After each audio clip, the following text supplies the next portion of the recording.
Të nderuar teleshikues, përshëndetje dhe mirë se u gjej. Ja ku jemi sërish bashkë në këtë emision të Vitrina e Librit. Romani përzgjedhur për sot është Durimi dhe Maturia i autorit Amer Halid. Një roman ky me mesazh shumë domethënës. Një libër ku dituria dhe maturia trajtohet në të gjitha aspektet. Në këtë libër ju do të lexoni durimi është ndër bazat e moralit. Durimi është çelësi i gjithësisë. Llojet e durimit. Durimi në kuptimin terminologjik, kushtet e durimit gjatë fatkeqësive dhe sprovave, zbatime praktike të kushteve të durimit. Autori e përkufizon durimin, ose e quajtur ndryshe sabër, si një ndër virtytet bazë të fesë së pastër islame, si njëra ndër bazat e moralit të rrënjosura në jetën njerëzore. Dietarët kanë thënë, përsosmëria e dynjas dhe fesë janë të lidhura ngushtë me durimin. Kjo fjalë në kuptimin terminologjik do të thotë burgosje ose ndalim.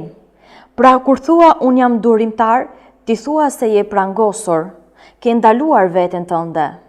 Në Kur'an fjala sabër përmendet në më shumë se 90 herë, pra më shumë se fjalët sinqeritet dhe besnikëri. Për t'ju informuar, ky libër është përkthyer në gjuhën shqipe nga Fatos Gërvalla në shtëpinë botuese Sira në qytetin e Prishtinës. Redaktor profesional është doktor Sadik Mehmeti, ndërsa redaktor gjyqësor është doktor Hysen Matoshi.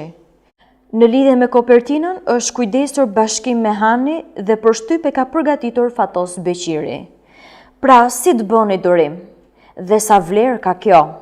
Mund ta kuptoni nga ky libër, andaj ju duhet ta lexoni. Bëjeni atë tuaj në faqen tonë online islamshop.ch. Si gjithmonë do doja t'ju lexoja diçka në vim që më ka mbetur në mendje nga ky libër. Për gëzim, o durimtar. Allahu i lartësuar thot, sigurisht që ne do t'ju provojmë me frikë dhe uri, me dëmtim të pasurisë, të njerëzve dhe të lashtave. Prandaj përgëzoi të duruarit. Vallë, kush është ai që këtu i përgëzon durimtarët? Ai vërtet është Allahu. Valla, mund ta imagjinosh këtë? Çfarë do të bëjë Allahu me ty? Ki kujdes dhe mos haro thonjën tonë. Lexo fjalët e Allahut sikur tani të kishin zbritur ty. Lexo edhe një herë ajetin e sipërshënuar dhe më thuaj cili është mendimi yt. Pra duro, sepse do të jesh i përgëzuar. E përgëzimi është shpërblimi yt i pakufishëm.